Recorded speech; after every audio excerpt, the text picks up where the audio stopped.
Mr. Canton, thank you so much for willing to join me today. We're going to talk about the SCO in this episode. So first of all, we know although the SCO was established in 2001, not long ago compared to other regional organizations, it has developed into a very influential international organization today. For example, it has grown from 6 founding members to 9 member states, 3 observers, and 14 dialogue partners. And also, the total population of the SCO member states represents nearly half of the global population, and their combined territory accounts for a quarter of the world's land area. So, how do you view the history of the SCO, and also how do you assess its current status? Sure.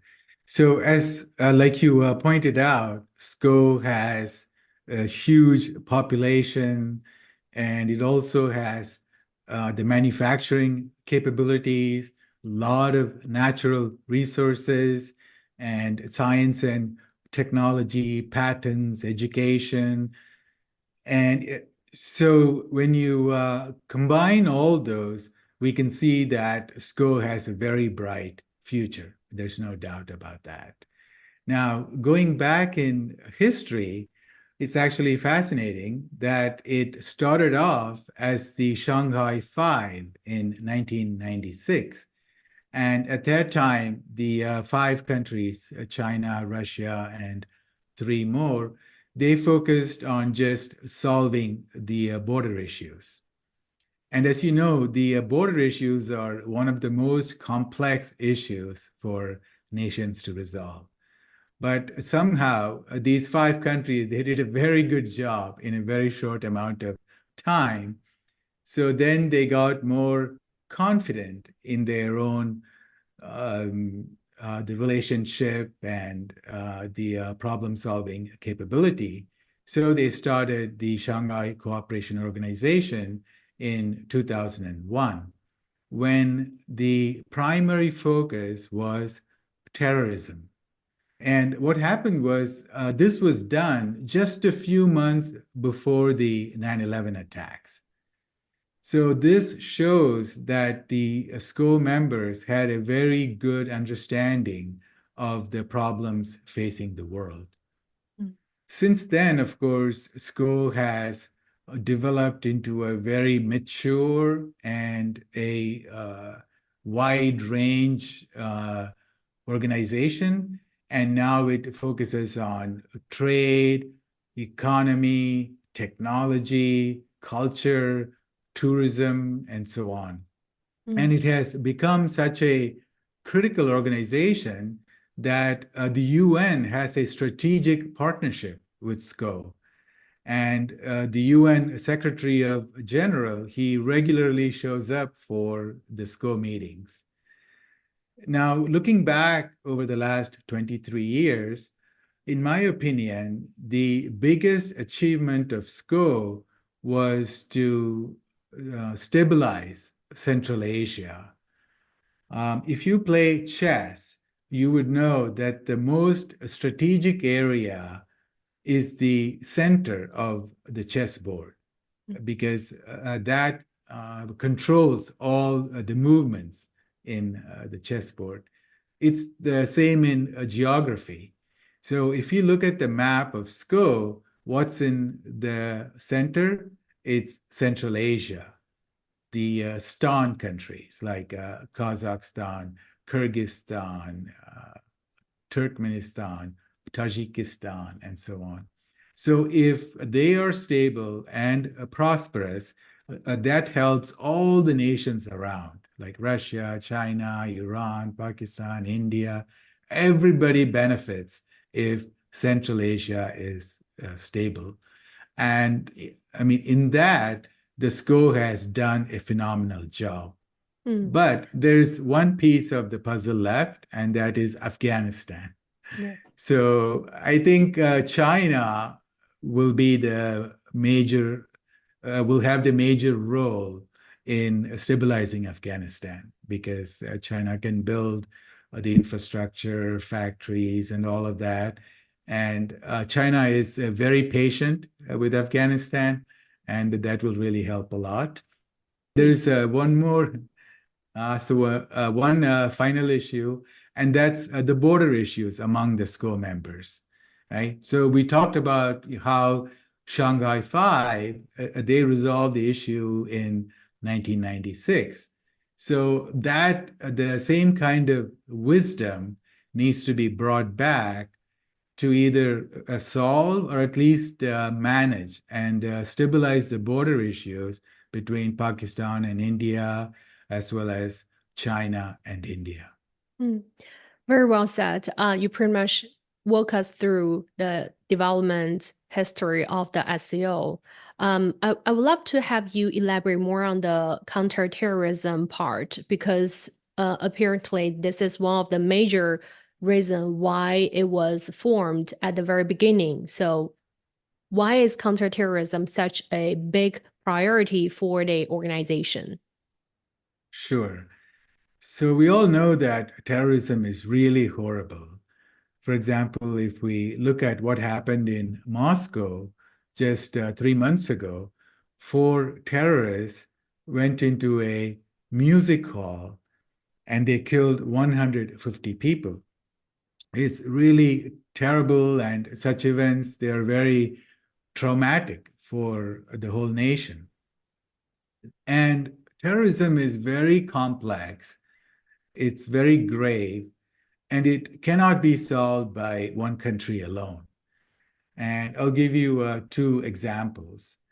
One is if you look at, say, the Belt and Road Initiative, which is very successful, and we have 1,700 trains go from China to Europe every month. Okay, that's every month. So just imagine a train going from Xi'an to, say, London.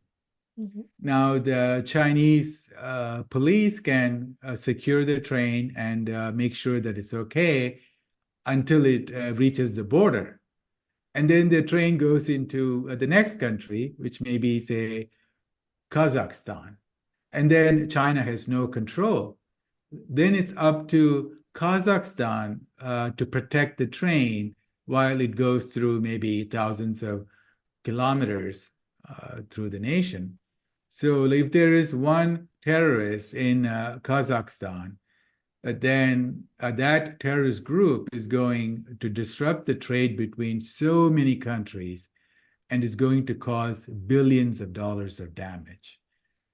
So just in that, the example alone, you need cooperation of maybe 15 nations to protect that one train.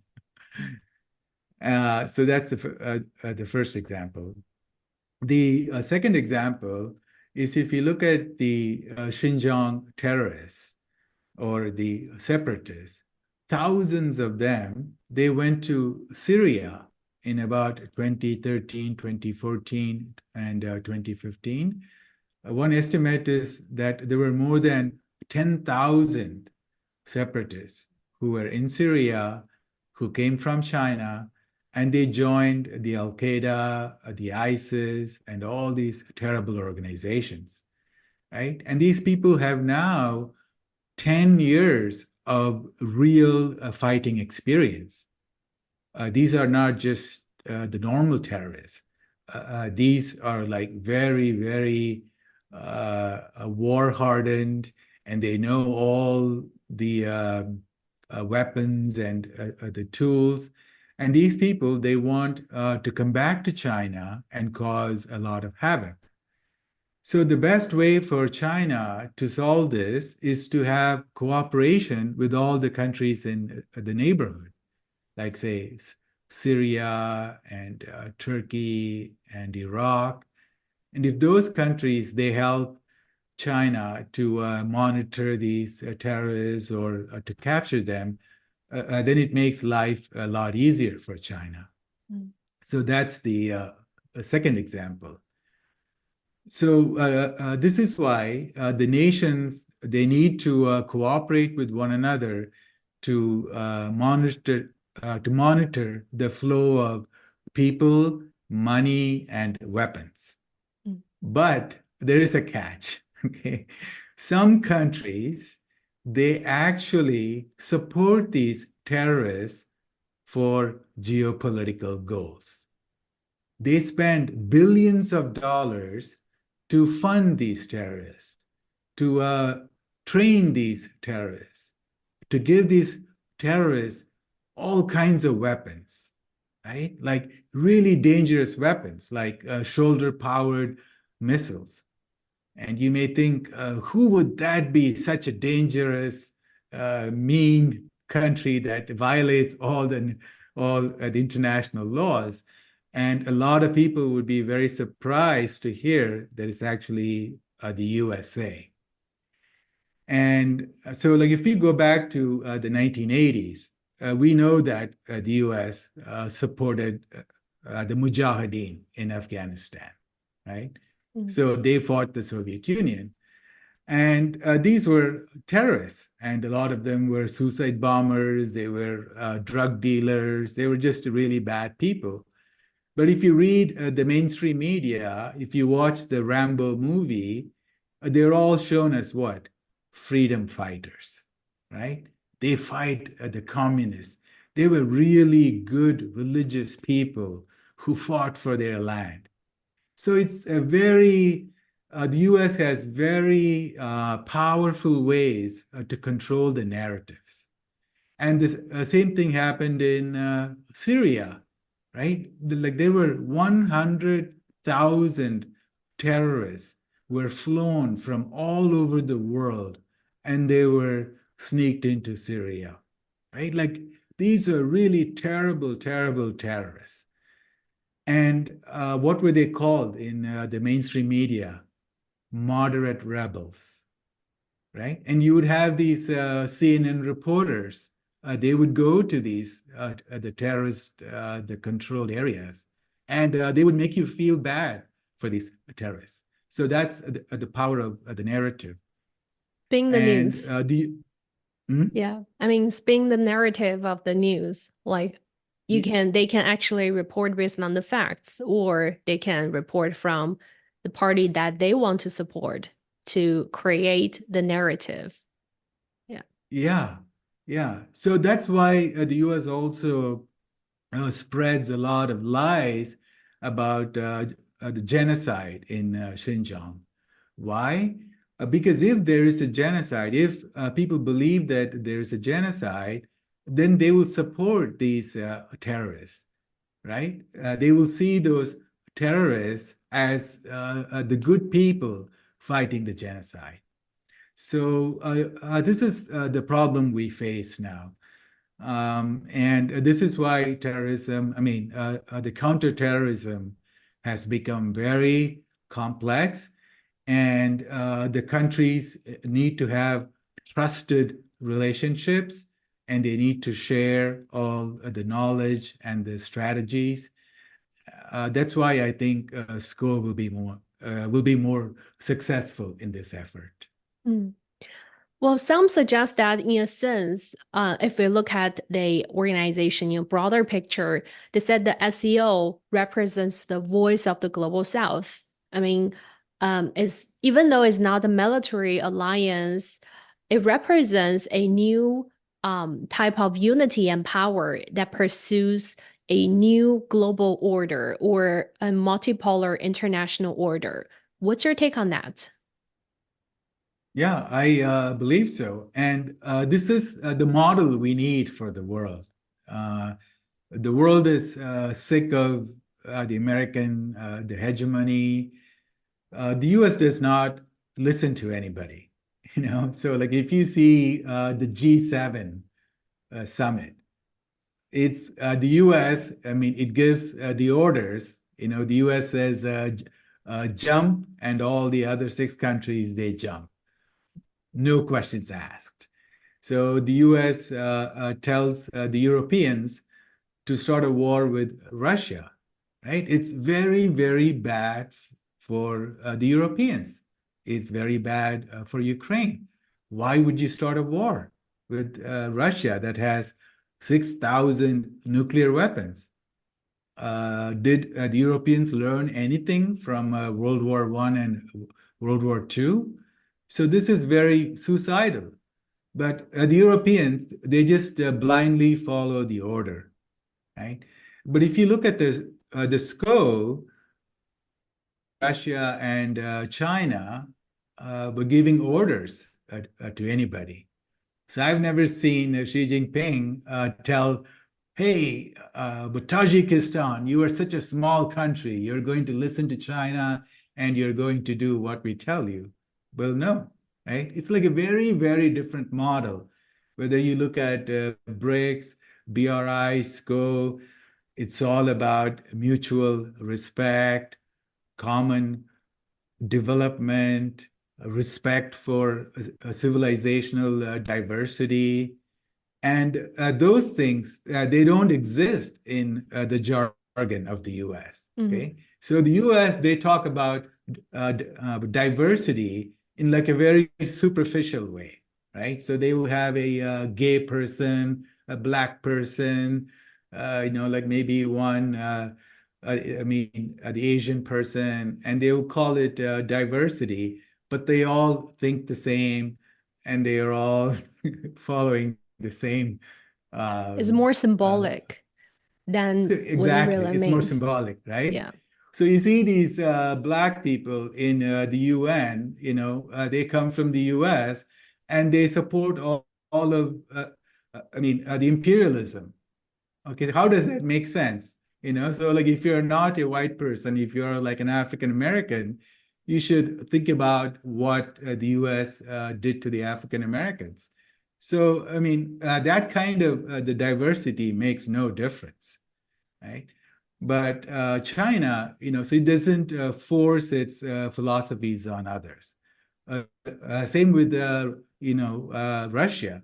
So Russia is very patient with India, because India, it straddles both sides, the US and Russia. The US will always would tell India, oh, you should not buy weapons from Russia. You should not buy the oil from Russia. But the Russians, they never would tell India what we should do or we should not do. Right. So it's like a very different philosophy. And this is the sort of philosophy that develops true trust, friendship, and long term, because people do what they do because they want to do, right? And they see a win-win opportunity. Each nation has their own independent foreign policy, and each nation in the bloc treat each other equally and have candid conversation about, to discuss the conflicts or other issues through political measures, but not, it's not like one country is dominating the bloc, the SCO. There is no leader in there. Yes. Yeah. And also, I would love to have you elaborate on the Shanghai Spirit. We know this is the guidance for the SCO, and it emphasizes mutual trust, mutual benefit, equality, respect for the diversity of civilization, and pursuit of common development, as you also have touched upon briefly. So how does the uphold of the Shanghai Spirit contribute to the establishment of a multipolar, international relations? Yeah. So, this reminds me of the Bandung spirit.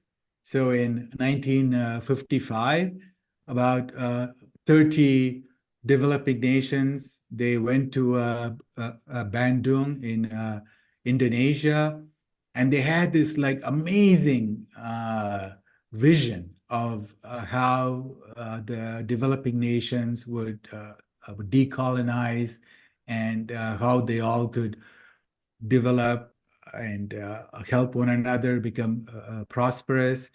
And it was called the Bandung Spirit at the end. So it was a beautiful spirit, but unfortunately, it was not able to be manifested, partly because of the US.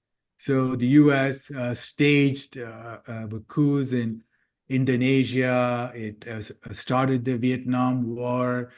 So if you go back to Asia in the late 50s, 60s, and the 70s were actually terrible.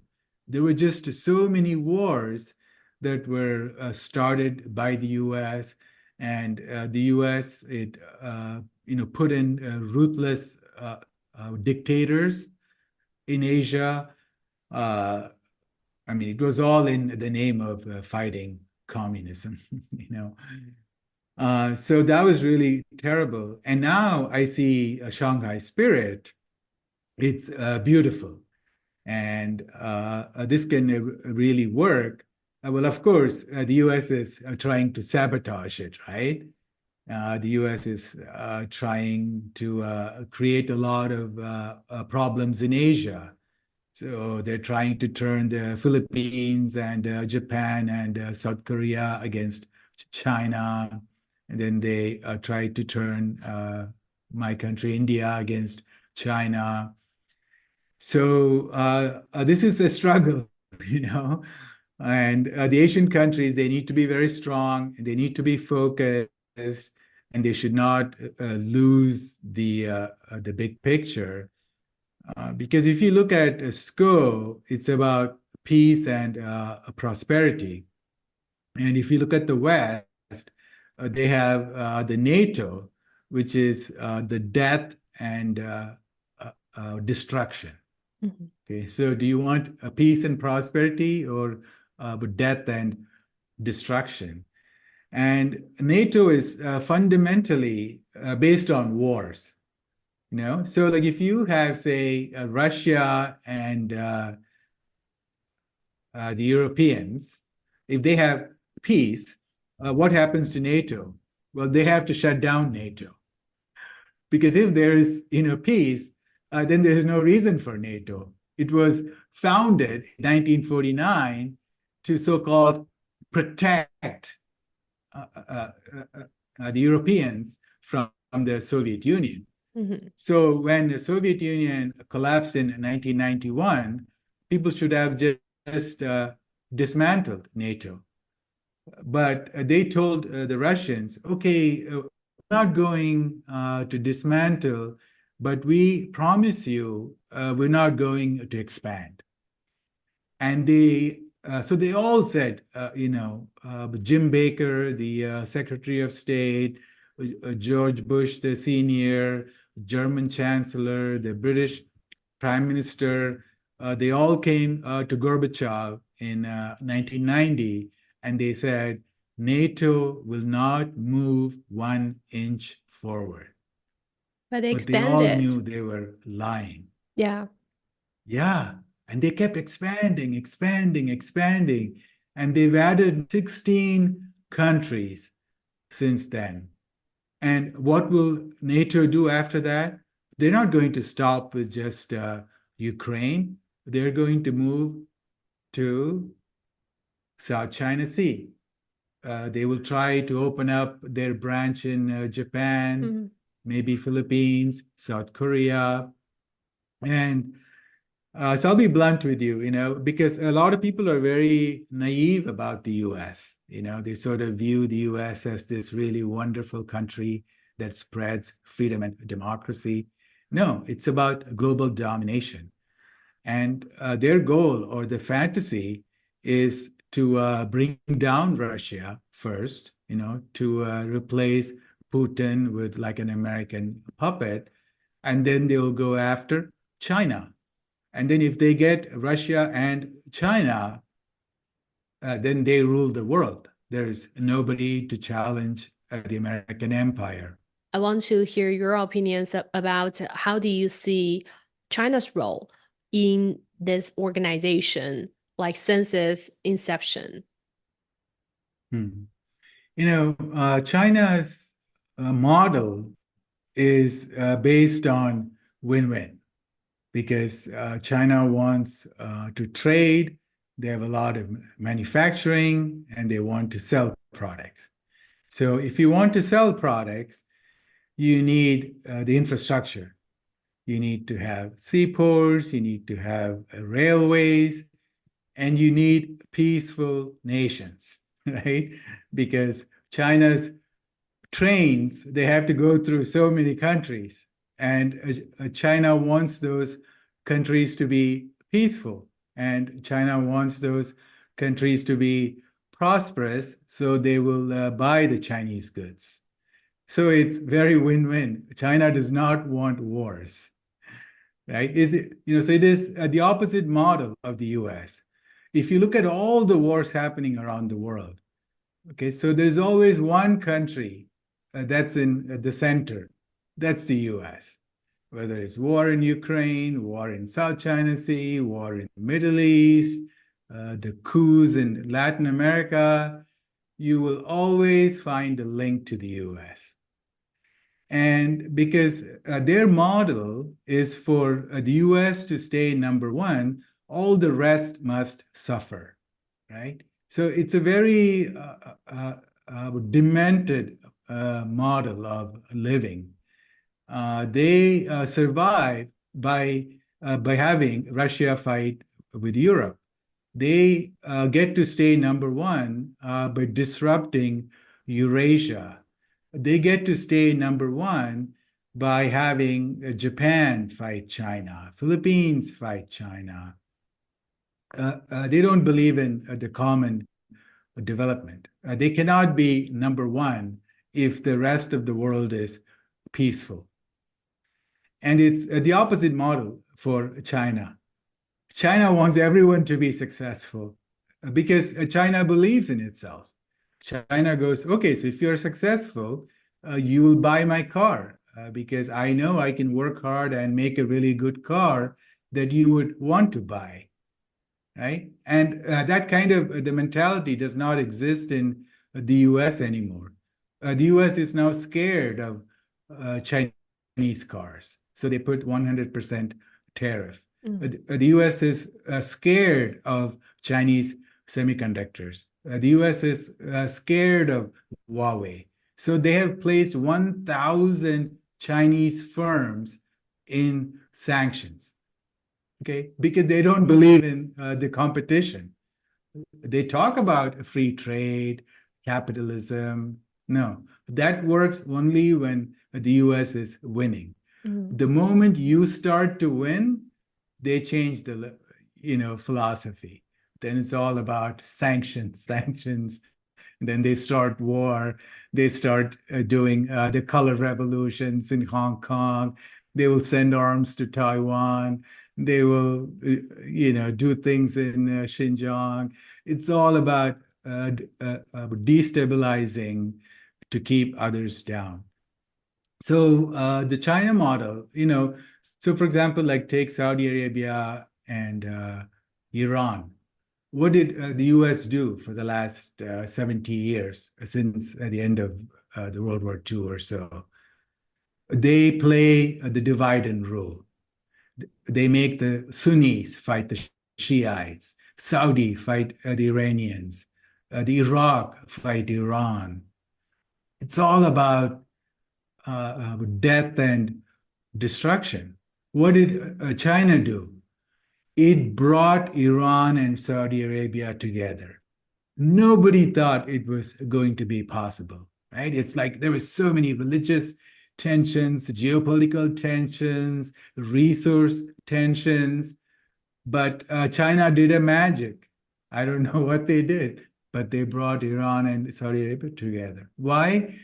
Because from China's point of view, if the Middle East is, stable, the Chinese firms can come and build bridges and railways and schools and hospitals. Huawei can do the 5G. The Alibaba can do the e-commerce. So it's a win-win all around. And I think that's why China's philosophy is right first go in BRICS, BRI, and all of that. It's like the very same philosophy. And they've been doing the right thing, and they will continue doing so. Well, you talk about BRI a couple of times. We know a lot of countries joined or being a part of the SCO are along the route of the BRI, Asian Silk Road. I mean, so how do you see the integration of these two, the integration of the Belt and Road Initiative and the Shanghai Cooperation Organization? Yeah, that's a perfect marriage made in heaven. Those two organizations, they perfectly fit one another's mission, values, and goals. So if you take a look at some of the poor countries, like say Pakistan, Afghanistan, they would really, really benefit from SCO and BRI. They would benefit from the security aspect of SCO. They would benefit from the development aspect of BRI. So, I mean, in a logical world, in a rational world, this would be the standard development model for the global south. There should be no question. But because of, like if you look at, during the Trump years, Pompeo, the CIA director and the state secretary of state, he went all around the world telling people not to join Belt and Road Initiative. Okay, I mean, who would do that? It's like it's just a mentally deranged thing to do. And this is why, for example, so I believe that one reason Latin America, Central America and South America have been so poor is because they are so close to the US. Because if China had been, where the US is, Latin America would be very prosperous. Okay, they would have all these amazing manufacturing centers and seaports and airports and railways. There would be like bullet trains between Brazil and Los Angeles. China would have done a great job. But it's sad that they all have to be poor so that the American empire can be strong. That's very unfortunate. One last question for you. So what are your thoughts on the future prospect, the future development prospects of the SCO as it expands? Because we know this year is very likely Belarus will becoming a full member joining the SCO. So what does the future look like for this organization? Yeah, the future looks bright. And I think the one major thing, if they could solve, would be the China-India border issues and to make China and India better allies. And it's so sad, because we both have thousands of years of civilization. And for 2,000 years, we both were best friends. The Chinese philosophers would come to India. Buddhism spread from India to China. And the Chinese ships would bring in the porcelain and tea and all and silk to the southernmost border of India. And then from there, the Indian ships would take that to the Middle East, and then from there, the ships and the camels would take them to the Roman Empire and so on. So the Italians, they never met a Chinese person, but they used all the Chinese goods. So they used to have the Chinese porcelain, Chinese tea, Chinese silk, but they never met a Chinese person because of this, the handover, So we all work together, India, China, everybody worked together. And it's so sad for me because, whenever I meet a a Chinese person, I feel that we have a lot in common. We share the same values about families, education, and all those basic things that bind us together. And I don't understand the fascination with the US. So, from the SCO point of view, if China and India can have better relations, then we have 3 billion smart and the hardworking people. Wow, there will be no limit for SCO and for Asia. Thank you so much, Mr. Canting, today for your insightful opinions. It's a pleasure having you joining me. Thank you so much, Yawen.